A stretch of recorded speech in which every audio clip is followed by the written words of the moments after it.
Okay, welcome back to 360 Speedway episode 3. This is part 2. We are in discussion with, we being Simon Lambert and Stuart Robson, are in discussion with the BSPL chairman himself, Rob Godfrey. Rob, just to pick up where we left off, so we've touched on Speedway futures, league amalgamation and one or two other things in part 1.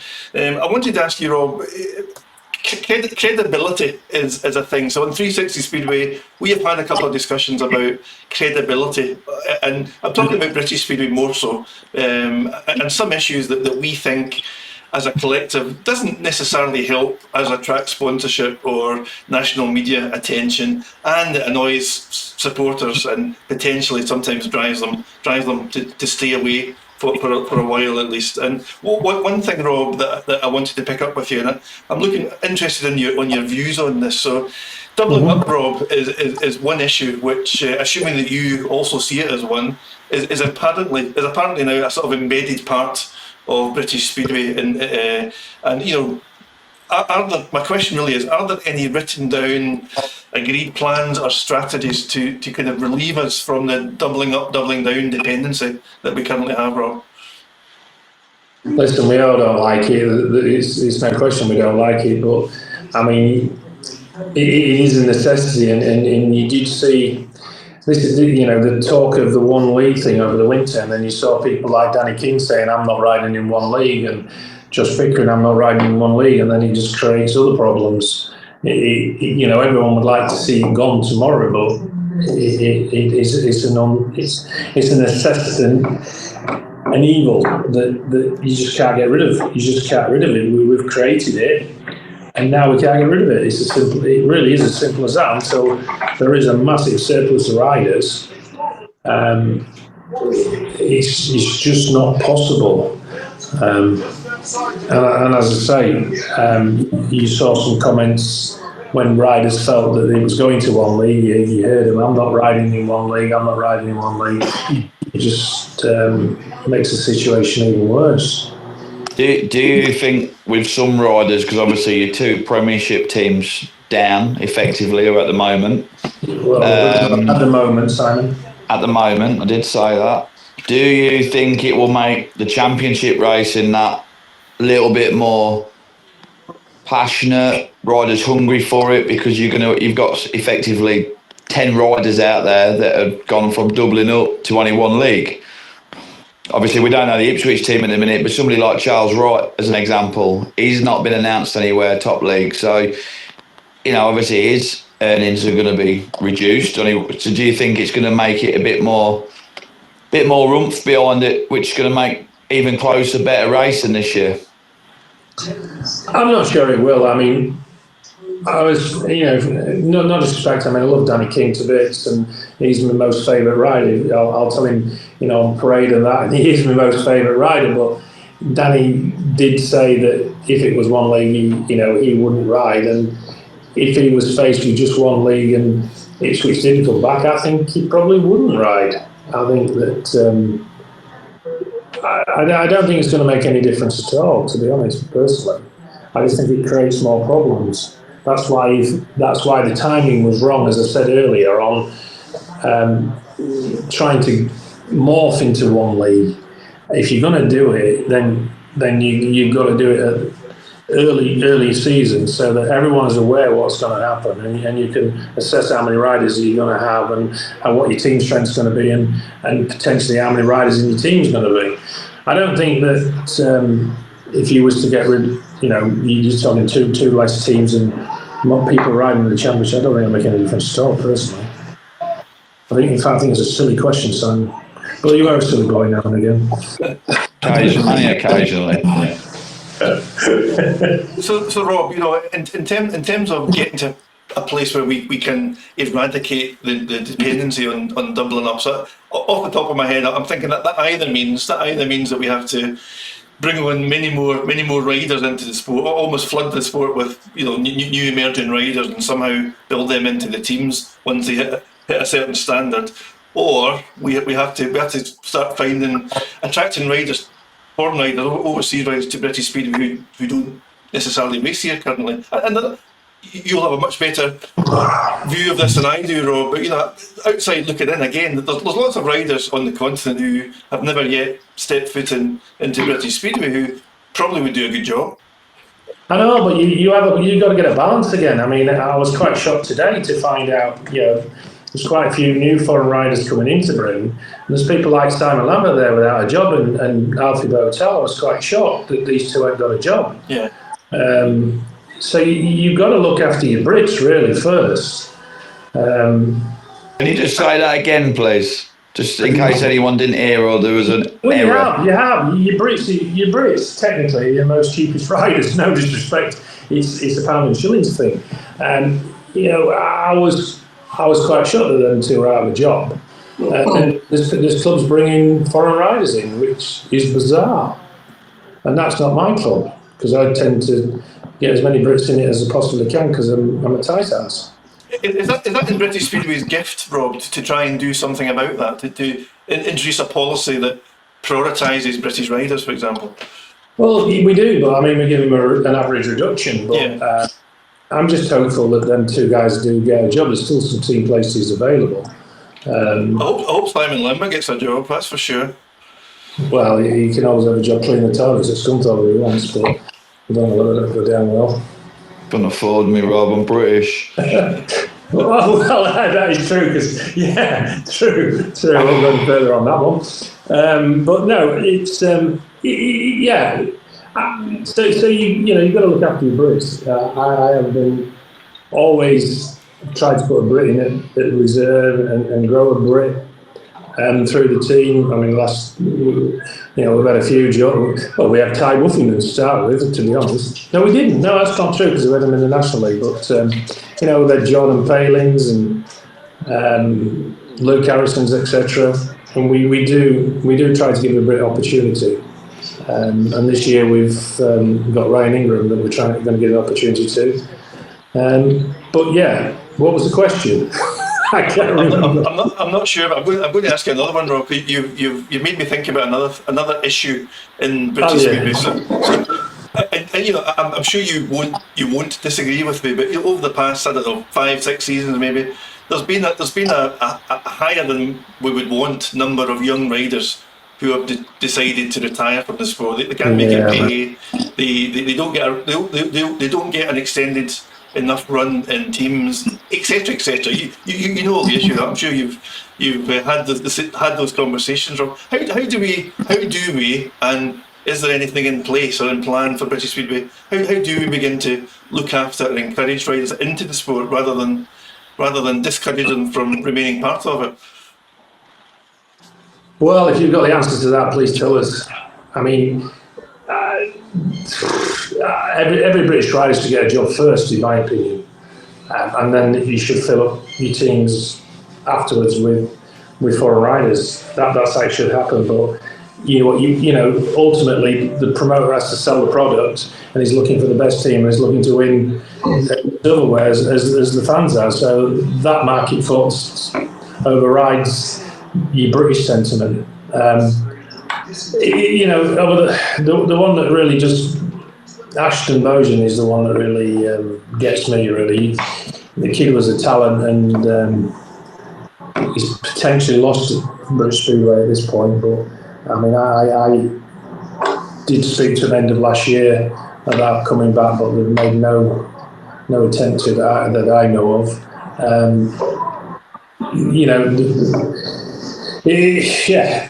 I wish it could be British riders first and then make it the teams afterwards, but ultimately everyone has to balance the books, and they need the supporters to back a winning team, and 6 Brits in your team don't always do it. Yeah.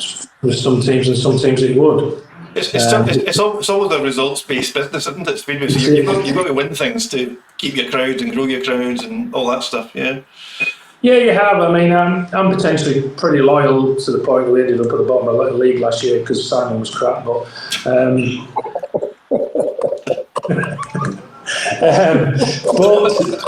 that's a bit brutal. I told you he was a lovely guy, Derek. I told you, absolute smashing bloke. What was the question again? I can't remember. Results based, yeah. There's so much, I mean, last year was a terrible year for us, to be honest, but no one did anything really wrong, really, apart from Simon. And I owed it to him because I'm so loyal. I just owed it to him because he's such a lovely lad. And if you give him a mop and brush, he does do the toilets pretty good. Joking apart, yeah. As a promoter, obviously it's tricky. If you scored 70 points every week, you'd have people moaning there's no racing. Yeah. And I will stick up for you, Rob. Although there's not enough shale on your track, you have got the best track in the country. There's probably more passing in 2 meetings at Scunthorpe than there is at Poole in a full season. We all know that. But obviously, it's a catch-22, isn't it? You've got to try and... If you score 70 every week, there's no racing. If you lose at home every week, everyone's rubbish. And let's just talk about the track a minute. I mean, you can't have shale on tracks anymore because of their bikes. You just can't have them. They're just too dangerous. Have you made any trackers? They're not. Let's go back on that. They're not dangerous, but they're a challenge to ride. They're definitely a challenge to ride, more so than the older bikes were with the older silencers, etc. The bikes have evolved, and unfortunately, tracks with dirt on, it's out of the question anymore, unless you're Bartosz Smarzlik or Brady Kurtz or something that can, or the top end riders that can get on that dirt line, take the bike from a slick to a dirt line, control it and make it work. There's it's not a great thing to see people where the bikes are just lifted all the time. So we've all gone slick, but to be fair, the racing's been better. In my opinion, it has been better. Just on that, Rob, the entertainment value, right? So that entertainment in Speedway is one of the most vital ingredients, right? That's going to help to pull people through the gates if they know they're going to see something super exciting. And Simon has alluded to it. There are some tracks, Scunthorpe would definitely be amongst them, that week in, week out, the track shape, the material, all the track prep, all that stuff lends itself to week in, week out, super exciting Speedway. There are other tracks where that's not necessarily the case, certainly not on a regular basis. Can something be done in that space to help engender more widely the appeal of the sport to pull in supporters, regardless of what their local track might be? Well, if every team had a Bomber Harris at number one and he missed the gate every week, everyone would have entertaining riders, wouldn't it? Let's be honest. The riders do make the sport. Okay, the track has plays a part, don't get me wrong. But, entertaining riders, I mean, we're going to be fortunate this year with Josh Pickering. He's ultimately entertaining around Sunday. You need a reasonable track where it's slick and just a little bit on the outside, in my opinion. But you also need racers in your team as well to make that happen. Some teams are built on gators, just gators. Some teams are built on racers. Glasgow track with Bomb around there, you'd pay to go every week. It's just amazing. I'm hoping the same this year with Josh Pickering. People, it's going to be the same sort of connection that they'll come and watch Josh because he's just amazing around our track, as he is around Sheffield, to be fair. But not that he's going back to Sheffield because they haven't announced it yet, but by the time this comes out, they probably will have done.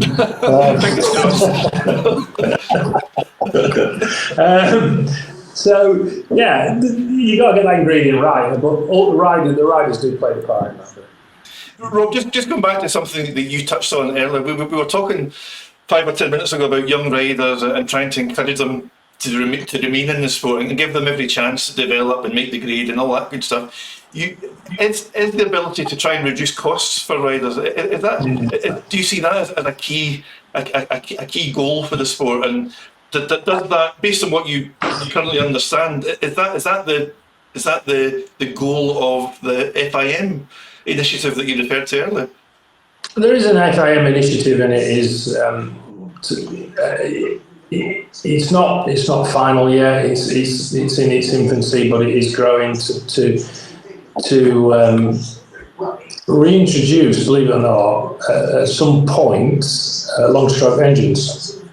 because there's a study being done on how safe. Let's not use that word safe, because they are safe. I'm wrong saying that, but the long stroke was an easier beast to ride. I'm sure Stuart could testify to that. Definitely an easy beast to ride in these short strokers. So there is a will and a discussions being had on how we could get back to long strokes, because we all believe, and I'm one of them, I believe the sport would be, there'd be a lot better racing, and I don't want to say that word safer again. It would take the unpredictability out of these short strokes that are now super short strokes with so much money being spent on them. It's criminal in some of the prices I'm hearing for new engines now is just unbelievable, and that's where if we could get back to long strokes, I'm sure the cost would come down, servicing would come down, and everything else. Robbo, in layman's terms, for those of us who have never ridden a speedway bike, what Rob just described, how will that manifest itself in terms of performance and reliability and all that good stuff? I don't know. I mean, it's like Rob said there. They probably are a bit easier to ride. One of my favourite engines ever was a long stroke, and it was a Jawa, if I remember right. It was a Jawa engine, but it probably had a lot of GM parts inside of it. But it was a long stroke, and it went so good around any track. It wasn't just a specific track. I could ride it at, I used to go around Wolverhampton, Coventry. I'd be able to go to Edinburgh with it, or like Scunthorpe, Peterborough, wherever. It was brilliant everywhere. It was. They don't rev as hard. That's I don't think they rev quite as hard. They're not as unpredictable like you say as they don't. I think there's a bit less chance of them standing on the back wheel in the middle of the corner. Especially with these super short strokes of the car. But yeah, I don't really know why they went away, to be honest. It was one of my favourite engines ever was a long stroke engine, and it was super reliable and super good. But that might have been when we were on the different silencers as well, though it was a few years back. Okay. So I mean, is the silencer situation now, is that something could revert back to having a straight through rather than you have to have I think there's no going back on that now. No, unfortunately, environmental laws will just stuck with that. I mean, I don't know what the decibel is. It's either 102 or 90. I can't remember what it is, but we can't get away from that at all now.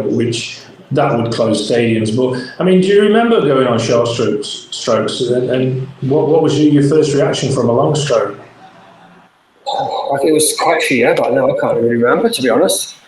I remember I got two brand new engines once, one long strike, one short strike, and I sold the short strike after 2 meetings. Just couldn't ride it. It was obviously the tracks had more dirt, and then I was Kings Lynn when obviously you rode there. I was like a ploughed field. Do you know what I mean? It's just so awful. I know. But now if you're on a Jawa, you're a donkey, or you don't see any Jawas around now, do you? You know what I mean? It went Jawa GM, everybody went GM. It's like the Kino wheels, like £1,000 a set or something stupid, like for a set of wheels that you can go to the first bend and have a footrest put straight through, and they're in the bin. It's just it's money. Like obviously it's a big thing today, isn't it, about the National League come out, like obviously a bit disappointing. I think 6 teams, but at least there is a National League. I think it would have been better 2 home, 2 away, Rob, if that would have been possible. But some of the kit these National League boys have is better than a lot of Championship riders, even top league riders, cargo boxes and things like that, and they're not even Championship level. Yeah, but they're trying to be by buying the gear, aren't they? If you've got the gear, then you can move up. I mean, they've got to be thankful to the parents. They want for the parents, rich parents, and the kids in the National League. Let's be honest. But 6 teams is about right, actually, because you've got quite a number of riders not going to ride in the National League this next year. So it did leave a bit of a void. So 6 teams will give everybody a team place, trust me. Done the numbers. Jamie Courtney has anyway. Rob, just talking about numbers of clubs and fixtures and things. A bit of a bugbear of mine, and I think Mr. Lambert agrees with me on this. So in the Championship, there we are. It's the one league that has the most clubs, 9 clubs. It bounds along from season to season quite successfully. But why, Rob, so few fixtures? Can you help us understand why it's only one home and one away? Because any team who has a particularly poor season might not get many more than a dozen home meetings, and that's well off what used to be the norm not so many years ago. Well, what you tend to find is, and I'll tell from Rob Godfrey's still promoted, is that when a team comes the second time, your crowd numbers diminish quite considerably.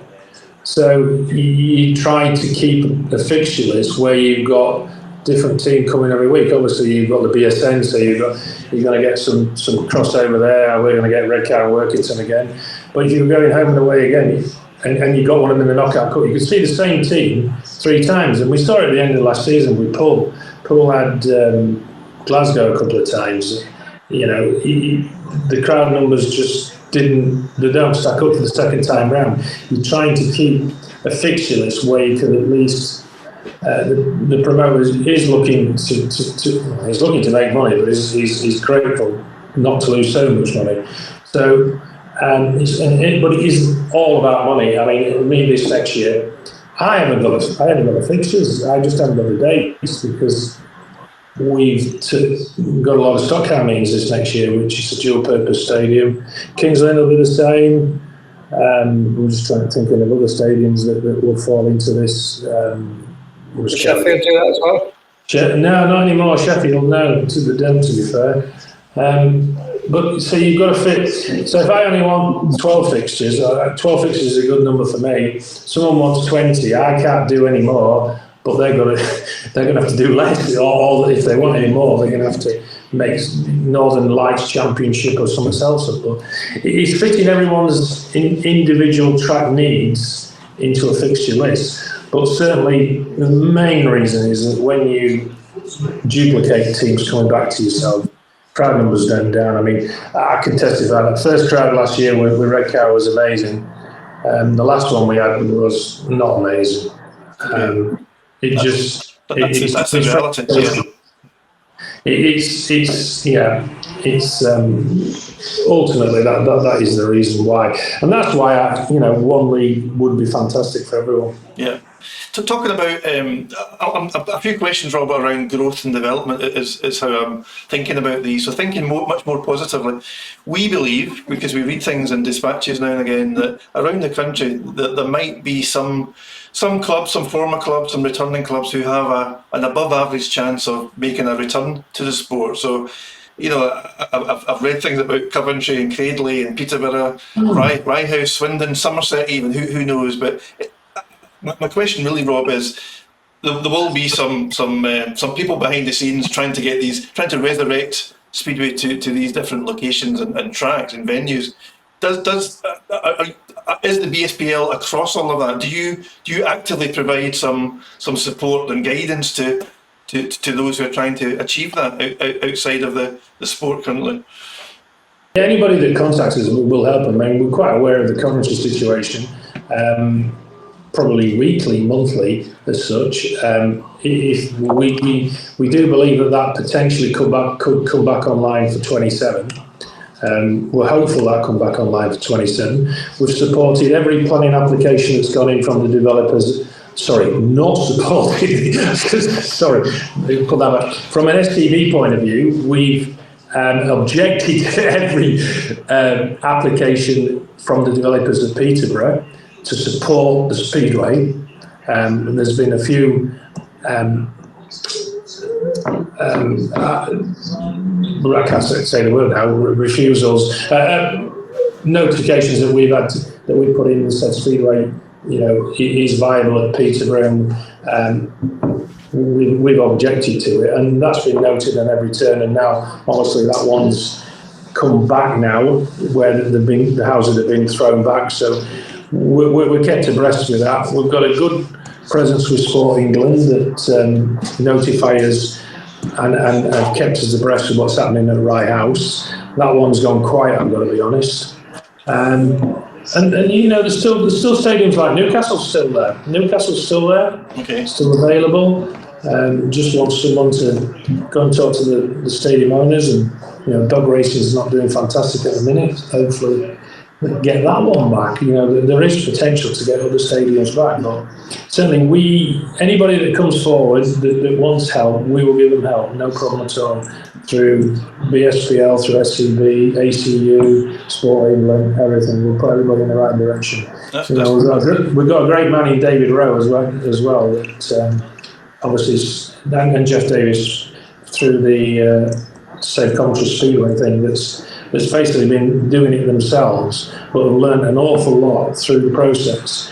And anything that we want to know or we want their advice on for another track, they are on hand all the time and pretty clued up on it. David Rowe is very clued up on it. I'm going to let the chimes chime out, Rob. That was very British, very British. Rob, just thinking about that, 5 or 10 minutes ago we were talking about the lack of riders, etc., and the need to depend on doubling up for the time being. But it's just occurring to me that, you know, if next season, for example, 2 or 3 clubs were to come back into the sport, that's not going to help our ability to eradicate a dependency on doubling up, is it? No, it's going to make it worse. But you know, there's other ways to skin a cat in there. I mean, another idea is to get down to 6-man teams, which is not. I'm a traditionalist. I like 7-man teams, but you know, that potentially could free up riders. But you're always going to have doubling up. Let's not kid ourselves. Doubling up, unfortunately, in my lifetime, will not go away.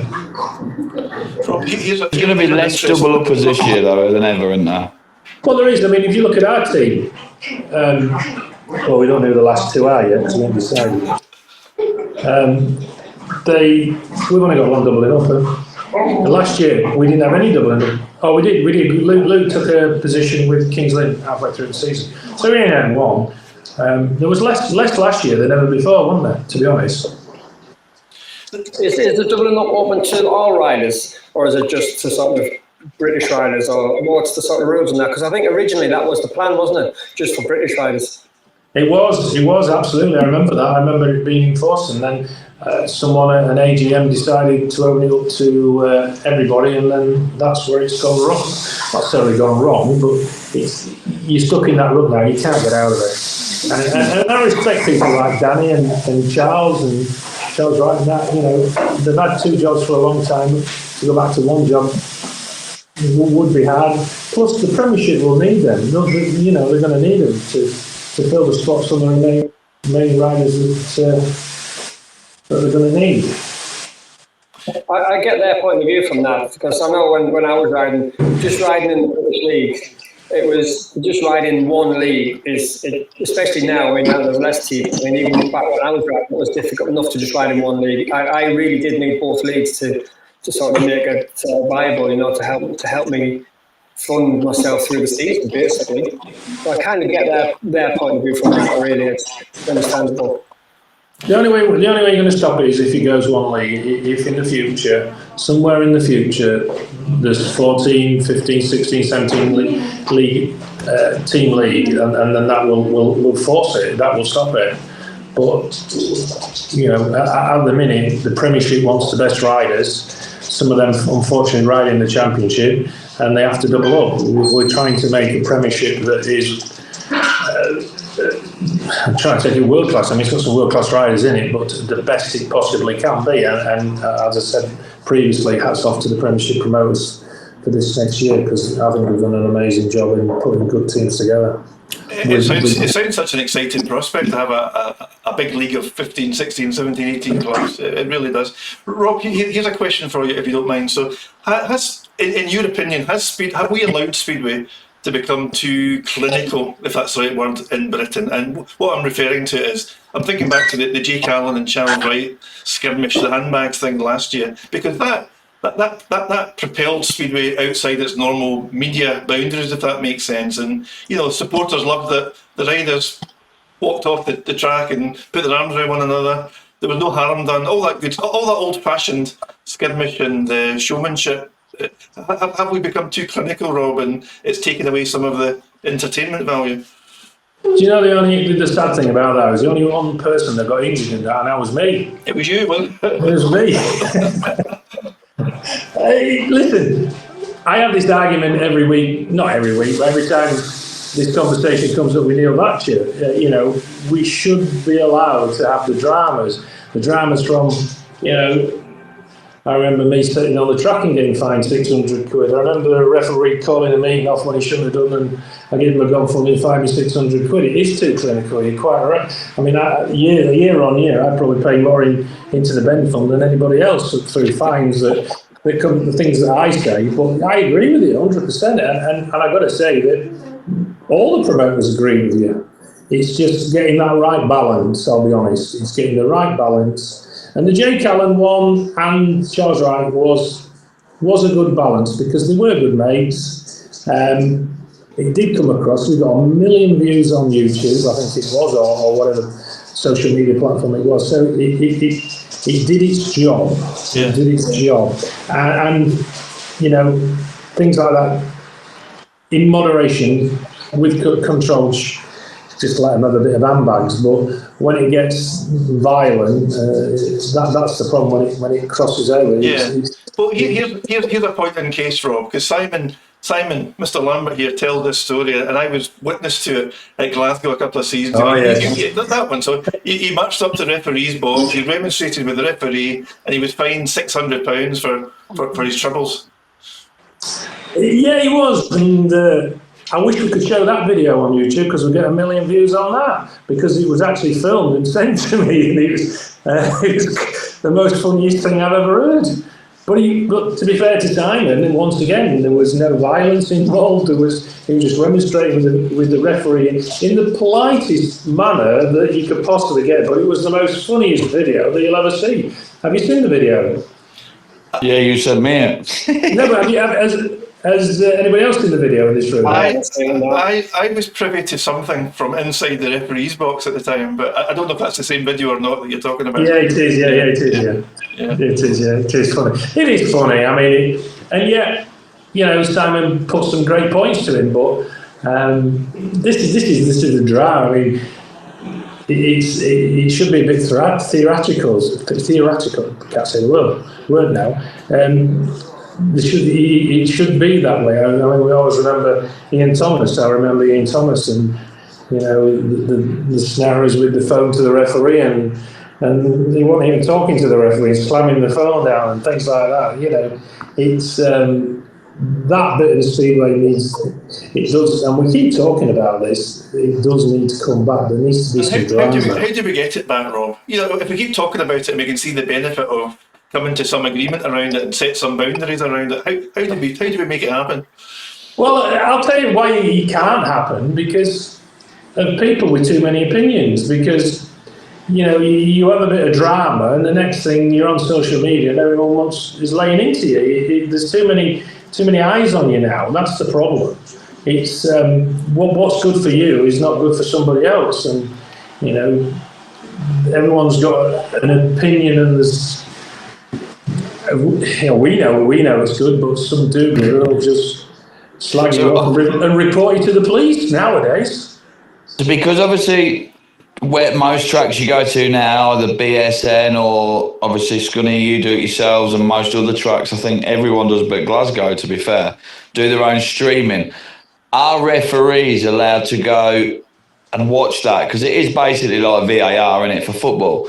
If there's a decision that goes against your rider, as a team manager, are they allowed to ring and say, well, can you review the footage and all that? Is that something that could be brought in, or is it already allowed? Or Well, it is already allowed. It was allowed last year, but some of the referees decided that it wasn't allowed. But it was. I saw the email that went to him that said, if you're not sure of a decision and there is footage available, go view it. I mean, there was an instance at Scunthorpe, and you know, I wasn't the team manager the night, but I rang the referee and says, you can go look at that footage and you can make the right decision, but he chose not to. So Some of them are, like are loyal to themselves. Some of them are very, very, very good.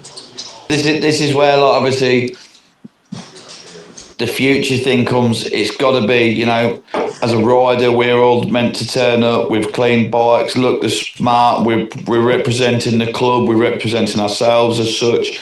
Blah blah blah. But obviously, we have to try and be as professional as we can be. But obviously, when the refs are not consistent, let's say, maybe that needs addressing. If you just say they've all had the email, then well, I got to say, Simon, last year, to be fair, the refereeing standards were 100% better than the year before, because they knew they were being scrutinised last year. Yeah. I believe as well, not sticking up for them, because I get fined more than anybody from them anyway. But they were a lot better, a lot better, and they are, once again, they are people, volunteers as such, that take up the sport as a referee and travel the country at their own cost. A lot of them. Not sticking up for them again, I don't know why, but I am. Well, we have to ask you these questions because a lot of the other people don't know. We don't know. We're only asking what we don't know, just trying to put it out there a bit more. You know what I mean? Yeah, and they do try the very, very best. There's ones, there's a certain amount of them that want to emulate to the FAM referees that maybe try a little bit harder, and the other ones that are comfortable at the level they are. Some of them that's been doing the job for 40 years, it's the same as anybody. Been doing a job for 40 years, you can't tell them how to suck eggs. It's no matter how you try. But there is some good referees out there, I'll be honest. But they are, now BSN is there. Most, I think it's only Glasgow, like you said, that don't stream at this time. That footage is available for every contentious decision that there is that potentially they could get right by looking at the video. So there's no reason why they don't look at it, and going forward, I'm sure it's going to get drummed into them for the next season. But as I say, just going back to that, they are once again, they are basically volunteers. These guys, they're not. It's not a full-time job to them. It's not like a football referee. They do it for the love of the sport, and you've got to give them credit for that. Yeah, absolutely. They've still got a job to do, and a role, and the role comes with certain responsibilities. Rob, listen, we've covered a lot of subjects, and for those of you out there, there'll be some people shouting at me right now saying you haven't asked Rob about X, Y, or Z. So listen, I do apologise if I didn't ask Rob the burning question that you might have wanted me to, but hopefully you can see in the time that we've had, the hour or so, that we've covered a lot of areas of concern, a lot of hot spots. Hopefully you will have recognised that, but collectively we've asked Rob some difficult questions, and Rob, you very dutifully you've answered every single one of them. Is it fair to say, Rob, in sort of summary terms, that hopefully the winter of discontent that we've just had in British Speedway, we can put behind us, and from this point onwards, given future Speedway futures, etc., that bit by bit, month by month, season by season, the only way is now up, Rod Godfrey. Would you subscribe to that notion? I would absolutely. The winter discontent, the last winter of discontent was the Coventry Peterborough scenario, very similar to this one. Well, not as similar as it went legal as such, but putting the leagues back together and making it run. I mean, the sale with Ipswich has dragged on a bit, and it's held everyone back a bit. But as I say, that one is nearing completion now. Potentially another good news story is coming along, and if we can get these two within the next 2 weeks, as I believe we're going to do, everyone's going to have forgotten the winter discontent and said, "Wow, why was we worrying?" Because this is fantastic. Because there's two fantastic news stories that I believe potentially are going to happen. I just pray now, cross my fingers, they do happen. But I'm I'm pretty 99% sure on one and 90% on the other. So the high percentages that that's not bad. We're going to have some good news. We're going to have some good news stories very soon. Excellent. So will they get announced pretty soon after the kind of decisions made, will they? Yeah, absolutely. I mean, they're imminent. The news is imminent. It's just dotting the I's and crossing the T's as such, to get everything in place. But it's, we've met. I've met the people, etc., etc. Not going into too much detail, but and once again, fair play to Phil Morris again, who's working tirelessly on this project. On these, he's part of Speedway Futures as well. Phil is as well.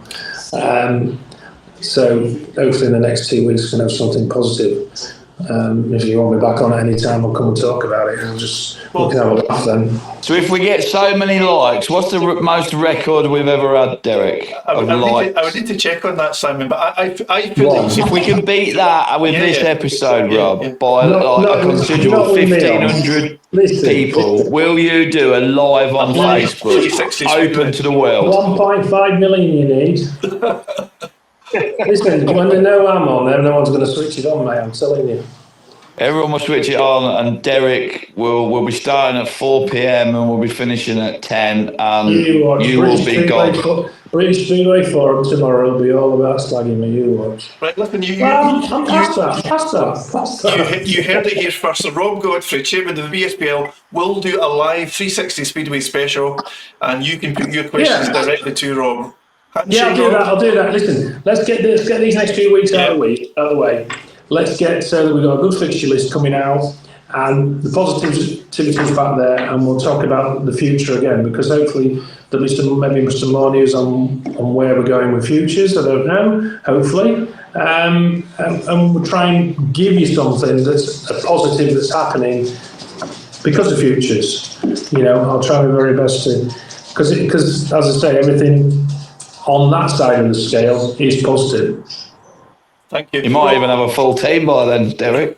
No, because I've just been texting Alfie, but he don't want to come, so. Yeah. Rob Godfrey, I've switched my phone off. Just a little bit closer to home, in terms of Scunthorpe, will you be? Are you confident, Rob, that you seem confident on a number of things? Are you confident that Scunthorpe will hand over their wooden spoon to someone else this season? Will hand over what? Sorry. The wooden spoon. No. You're not confident? No, I think that, she's made a stew with it tonight, so we can't let it go, mate. Stew and dumplings, so what am I going to do without it? We'll watch with interest. Listen, Rob Godfrey, we really appreciate you giving us some time and for your frankness and your openness to share some information. And all Speedway fans out there, please give us a thumbs up to show your appreciation to Rob, and for 360 for putting this together. Thanks, Simon, for being the mediator to get Rob on here. I don't know if you promised him anything like a 8-point average or something if you were ever signed this season, but listen, we're mates. We're just mates, aren't we, Rob? Yeah, there's nothing between us at all. Everyone says I'm his dad, but I'm not. But, too young to be his dad, to be honest. And I wish Simon well in his future for whatever he's going to do this year. Whatever plans go into Simon, yeah. Right, listen, I hope you've enjoyed the interview with Rob. Make sure that you watch both parts of it. So if you're only watching this part, make sure that you watch part one as well. And that will do it, I think, for this week. Rob Godfrey, thank you very much for your time and input. And keep watching, keep across all this 360 social media output. Keep talking to us, keep commenting, keep hitting that little thumbs up. Have a good week. See you next week. Good night.